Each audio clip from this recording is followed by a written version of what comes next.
So this is the History Center's newest special exhibition, Figurehead, Music and Mayhem in Orlando's Underground. It really covers the story of Figurehead, a local music promoter who was very influential in the local music culture here. So one of the big efforts of the History Center is to collect oral history interviews with the local community, and we reached out to Jim Faraday about his time here in Orlando and some other things that he was involved with. He came in and we interviewed him and developed a relationship with him, and over time I think he realized that a lot of his archive that he had, especially his concert poster collection of all the shows that he had done over the years, I think that he was ready to kind of part with that and thought that it would be a good way to preserve the history and kind of contribute to the efforts to remember, all the work in the community that was created at that time, and we would be a good repository for that. And I think that it's a part of the Orlando culture and Orlando history that was underrepresented in our collection previously. It's still pretty recent history, the 80s and 90s, but anybody who digs into Orlando history of, at least recent times, I think those are really special and important eras here, and it's a time of big development and a lot of, promise and interesting things going on, and I think that this is definitely a component of that. I was a fanatic music geek, and I started promoting punk rock shows in high school at the Electric Banana in Pittsburgh. And funny that the first band I promoted was the Fatal Distractions, and Jeremy made a Fatal Distraction stickers on the side of the payphone, which I thought was really, really cool, that he did that secret little thing. And I went to college up in Erie and I started promoting punk shows. I came to Orlando not to be promoting, I came here for a job when I graduated college. And the guys, Don Gilliland and Ed Puglisi were doing shows, and they were super flustered. They were just having troubles. And so I just stepped in and said, hey, I'm available, let me step in and do it. And I was more business-minded about it, but I wasn't doing it to make money at a day job. And the first probably 50 shows I did, I lost every paycheck that I did.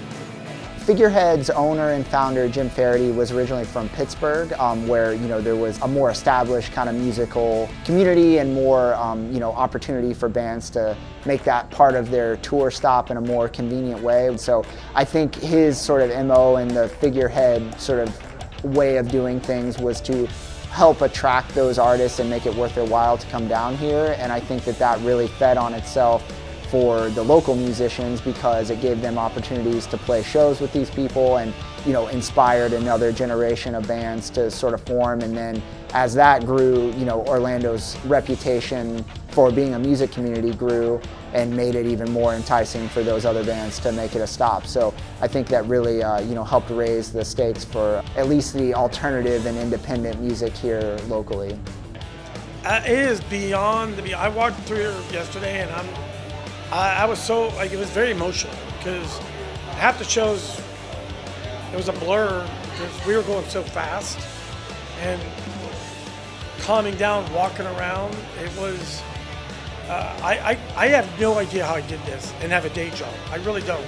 A lot of the exhibit is centered around just the phenomenal concert poster art. We have a ton of concert posters that really represent both the, the shows and the performers that were here at the time, but also really represents the sort of the efforts that went into creating something, a unique piece of art, which I think is one of the big things that Figurehead did, was really put a lot of effort into, creating something unique and special for their shows, whereas it would have been very easy to just slap a picture of the band on a poster and call it a day. They commissioned artists and designers who, are still, some of them very much part of that community here locally, and the idea that these posters were created by local artists is something that's really cool too. So you see a lot of really cool concert posters that really helps tell the story, and it's a big eye-catching part of it. We have the poster from the 1986 Black Flag show here in downtown Orlando, which is an image that you can find online, but an actual, physical copy of that poster is a little harder to come by. So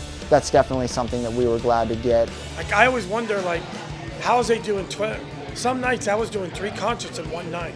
I was doing Indigo Girls at one spot, Thrill Kill Called at Visage, and Elliott Smith at Sapphire, in one night. I was doing Flaming Lips at the Edge, and Wayne and I from Flaming Lips walked down to see Jeff Buckley at Sapphire. And there was 3 people at Sapphire for Jeff Buckley. Another thing that I really like about the exhibit is that we feature 5 of the designers who did a lot of the poster work for Figurehead, and I think that that really is almost like a mini exhibit unto itself, where we highlight kind of what made them, want to get involved in this, and their involvement in, playing in bands and designing posters, and how that all coincides. So a big part of it is the poster art and how that was such a focus of the company, and of course, we're sort of reaping the benefits of that now, getting to see the visual representation of the shows in such a cool way. You'll see photography from a lot of the shows, most notably Jim Leatherman, who was there for the majority of the Figurehead shows and really captured the essence of what was going on at that time, so we're very lucky to have those. And then also we were able to conduct a lot of interviews with people who were part of the music community at that time.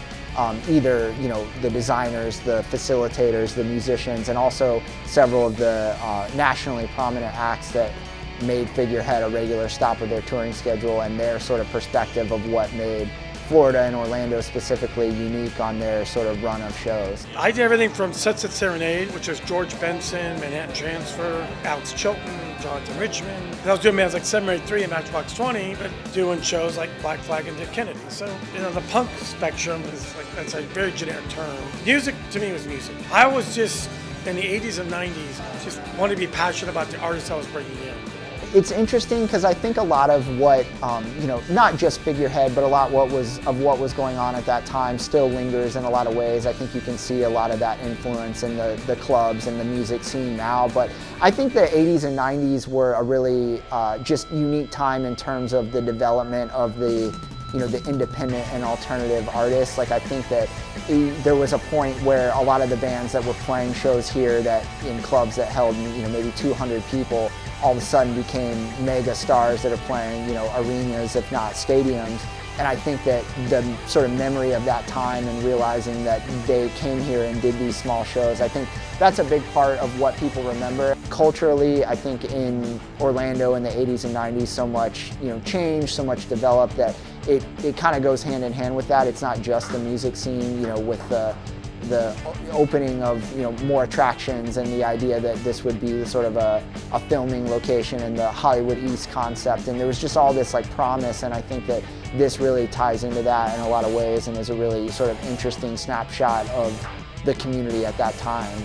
The only thing that's different is with the internet and with cell phones, it's become so segregated, and that's why when I told them about doing this, I wanted to talk about we were doing these local bands, and there was 500 people showing up for a local band, and because it was a tribal thing, 10% of those people knew the local band.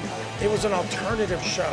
I just think it's there's a lot of just really unique situations that one of the highlights that we have is a section about Sonic Youth, and Sonic Youth is not an Orlando-based band, of course, but they played here several times and did several Figurehead shows, one of which being a sort of secret show at the Sapphire Supper Club that they performed under a different name. So we have a poster from that show, which is kind of special in itself because the idea was to maybe not let everyone know that they were playing there. So it's kind of a cool little, memento from a special situation that happened here in Orlando, and everybody who went to that show recalls it as such an amazing thing that happened, and that's the word that people use to describe it the most. I mean, I just think it's a really cool base history, and showing I have a 13-year-old daughter about how we did it before there was internet and before there was cell phones. That was the biggest thing. There wasn't people texting, "Oh, you got to come down here." You had to just get in your car and drive down there. And it was so much fun. You didn't know, I did Die Kreutzen or Sonic Youth or Indigo Girls, but I was doing Al Stewart, Year of the Cat. So I was all over the board. It's interesting because on a more lofty level, I would like people who, were part of this to kind of think yeah, that's really cool, they got it right. And I would like that people who maybe aren't familiar with this story come in and say, wow, that's such a unique thing that I didn't know that happened here in Central Florida. But really, at the end of the day, I think this is a fun exhibit, and we hope that people come and enjoy themselves. And I think that just the different styles of music that are kind of covered in the different eras, and just there's something for everybody, we hope. So if you have even any interest in music or design, I think that it's something worthwhile, and we hope that you just come and have fun.